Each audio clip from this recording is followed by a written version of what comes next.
Bien dans son job et bien dans sa créativité. J'ai le plaisir d'accueillir Drifa Choulet. Bonjour Drifa. Bonjour Fanny. Vous êtes fondatrice du cabinet Le Premier Jour. Vous avez passé 20 ans dans le monde bancaire. Vous êtes lancée dans le coaching de managers et de dirigeants d'entreprise. Vous êtes créatrice également du podcast et de la newsletter Manager au quotidien. Je ne suis pas du tout créatif, c'est une phrase que vous devez entendre très très régulièrement, non ? Oui, alors très régulièrement et pas plus tard que ce matin. Et c'est en général suivi par « je ne suis pas créatif ou créative, je ne sais pas dessiner, je ne sais pas chanter ». Donc on associe finalement la créativité à l'art. Absolument. Et c'est le premier contresens qui donne lieu d'ailleurs à pas mal de malentendus. Et c'est de là que vient ce sentiment effectivement de manque de créativité, uniquement parce qu'on ne sait pas dessiner, jouer d'un instrument ou faire quelque chose associé à l'art. Oui, en fait la créativité est très largement dans l'esprit, dans l'imaginaire collectif, associée à une forme d'art. On est aussi, faut-il le rappeler, le pays de Descartes, donc avec quand même une grosse valorisation nous sommes des êtres rationnels. De la raison. Et d'ailleurs, nous ne sommes que parce que nous pensons, selon Descartes. Donc voilà, moi j'invite vraiment, et je pense que c'est le sujet de notre entretien aujourd'hui, de redécouvrir cette créativité que nous avons tous. Donc déjà, voilà, nous sommes tous créatifs.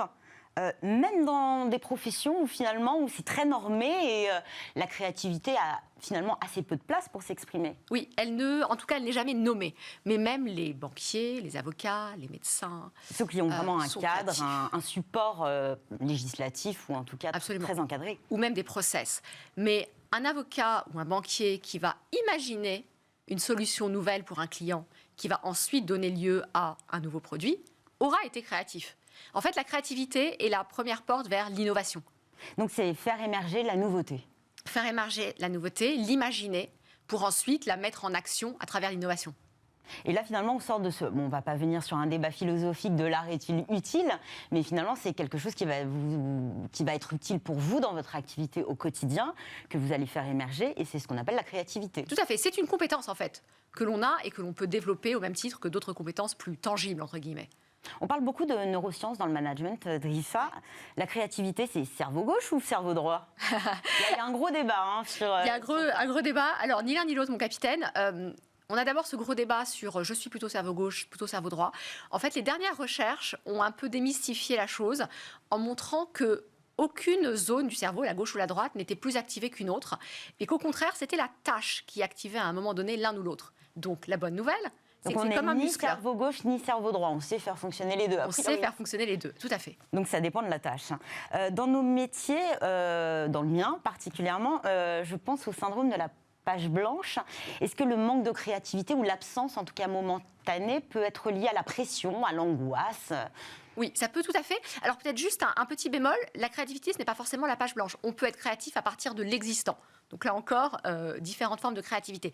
Oui, l'angoisse, la fatigue et le manque de curiosité peut-être. Le fait d'avoir le nez dans le guidon, d'être toujours sur son couloir de nage et de ne pas aller explorer les couloirs de part et d'autre, peuvent tout à fait mener à ce syndrome de je ne sais pas quoi imaginer. Vous parliez de nous comme être rationnels. Est-ce que la raison est vraiment un frein à la créativité où on va se poser des barrières de fait et finalement on va avoir l'impression d'avoir un mur devant nous et effectivement beaucoup plus compliqué de développer quelque chose d'autre, de nouveau ? Alors la raison ou peut-être les process peuvent avoir ce côté rassurant de quelque chose qui existe, qui marche. Effectivement, se dire je vais aller explorer quelque chose de nouveau, je vais donc me montrer créatif, peut avoir quelque chose d'un peu déstabilisant et moins rassurant que quelque chose de effectivement purement rationnel, comme vous le dites. On va le voir après appliqué en entreprise, mais je pensais aussi à l'imagination. On dit souvent que les enfants ont l'imagination débordante, ils sont aussi très créatifs. Est-ce qu'on doit avoir un imaginaire très vaste pour être créatif ? Alors oui, les enfants ont cette liberté, justement. Ou une projection peut-être d'ailleurs. Oui. En fait, je crois que l'idée, c'est de partir de la curiosité. Et se dire qu'aller se nourrir de choses différentes de notre métier ou secteur habituel va générer des ponts, des concepts que l'on va venir marier à ce que l'on vit au quotidien et donner lieu à quelque chose de nouveau, justement. Donc si je vous suis, c'est que notre vie personnelle va pouvoir nous être utile à ce moment-là dans notre vie professionnelle, en développant éventuellement des activités qui nous permettent finalement de développer cette créativité. Qu'est-ce qu'on peut Qu'est-ce qu'on peut mettre en place pour tenter de travailler notre créativité ? Alors, on peut lui faire de la place. Alors, comme vous le disiez, il faut déjà être peut-être pas trop stressé ou au moins reposé.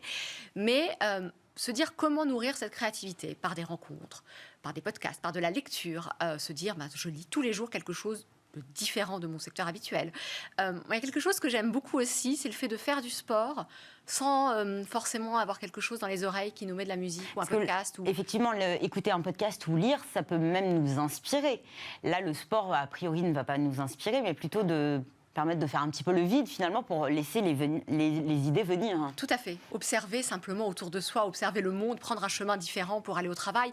Tout cela va amener des choses nouvelles que l'on va percevoir consciemment ou pas, mais qui vont venir à un moment donné donner lieu à de nouvelles idées, en fait. Vous disiez qu'on ne devait être pas trop fatigué, plutôt reposer, avoir le temps, laisser le temps. C'est pas forcément le cas dans une vie active.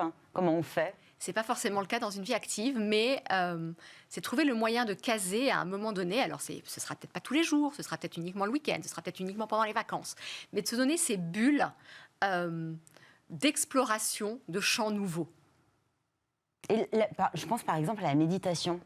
Typiquement, c'est un exercice, peut-être une phase, je ne sais pas, 5-10 minutes qu'on peut s'accorder pour laisser aussi émerger de nouvelles idées. C'est un bon exercice de recentrage. Ce ne sera pas pendant cet exercice de méditation que les idées vont émerger, mais le fait même de faire le vide, parce qu'évidemment en méditation, on fait le vide, mais on continue à penser. Mais c'est peut-être là que vont se créer ces poches, en fait, d'apaisement, durant lesquelles ces petites nouvelles idées vont venir s'ancrer, en fait. Finalement, chacun a l'activité ou le moment qui lui convient. Oui, tout à fait. Généralement, effectivement, une activité où peut-être on décroche finalement quelque chose qui nous fait du bien. Le contexte de crise, j'y pense, a favorisé ou non notre créativité. On a été enfermés entre quatre murs, je pense au premier confinement. Certains ont peut-être profité pour écrire, pour avancer dans leur travail, quand d'autres n'arrivaient même pas à lire un livre. Comment on peut expliquer que finalement, ce même contexte, qui a été effectivement vécu différemment, mais qui sur la forme était le même, n'a pas été vécu de la même manière par tous ? Alors évidemment, les contextes d'entreprise sont très différents. Donc comme vous le dites, certains ont peut-être eu un peu plus le temps d'écrire ou de dessiner, quand d'autres ont effectivement été submergés de travail. Mais même dans les entreprises et les cadres qui ont été débordés, finalement, cette période a donné lieu à des choses nouvelles parce que la crise a nécessité cela. Et je voudrais souligner quelque chose, Fanny, c'est que, encore une fois, la créativité, pour moi, est la porte d'entrée vers l'innovation. Un certain nombre d'entreprises se disent innovantes, ou en tout cas disent vouloir favoriser l'innovation, mais le cadre d'entreprise n'autorise pas forcément, parce que très structuré, très processé, oui, la créativité. Donc moi, j'inviterais toujours à faire ce lien entre la créativité, qui est la naissance de l'innovation, en fait. Donc toutes les entreprises ont intérêt à encourager leurs salariés, collaborateurs, à être créatifs. Tout à fait. Comment elles peuvent l'être ? Eh bien, peut-être justement en assouplissant, peut-être par moment, ce cadre de process, de suivi de règles. Les process, c'est très bien, les règles, c'est très bien, les procédures, c'est très bien. Mais autoriser justement une forme d'autonomie dans leurs collaborateurs et de leur permettre d'apporter des idées nouvelles. Et de les écouter. Et de les écouter, idéalement. Être créatif, avoir conscience de l'être, c'est mieux. Est-ce que ça encourage un salarié à être épanoui, à être bien dans son job, justement ? Ah oui, complètement. La créativité est un élément de confiance en soi, de se dire que on a une idée qui a permis à terme de créer un produit, de résoudre un problème. Donc oui, absolument. C'est tout à fait quelque chose une compétence qui, en se développant, donne confiance et en plus est utile à l'organisation. De nombreux salariés plébiscitent le télétravail parce que ça permet un meilleur équilibre vie pro, vie perso, un cadre peut-être plus serein où il y a moins d'interruptions intempestives. Ça, c'est côté pile. Et côté face, il y a des limites, forcément. Et on dit que ça bloque la créativité de certains collaborateurs. D'où ça vient ?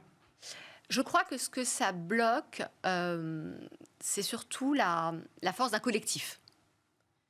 Parce qu'en télétravail, on est face à un écran, on a moins l'occasion d'échanger, et que de fait, le collectif, quand il se réunit, est plus en mesure de donner lieu à cette créativité. Parce qu'on échange aussi à distance, mais il n'y a pas effectivement ces rencontres inopinées autour de la machine à café, de la photocopieuse. Ce sont ces petits échanges qui nourrissent aussi la créativité. Oui, tout à fait. L'échange à travers l'écran se fait, mais purement transactionnel. On appelle pour parler d'un dossier, d'un problème, d'un client. Alors qu'effectivement, quand on se retrouve en collectif, au bureau, autour de la machine à café, les échanges sortent du cadre, justement. Et on a besoin de sortir du cadre, c'est très important. Merci beaucoup, Drifa Chulet, fondatrice, je rappelle, du cabinet Le Premier Jour. Merci d'avoir accepté mon invitation. On passe maintenant au droit avec notre séquence juridique. C'est Smart et Réglo et c'est tout de suite, juste après ça.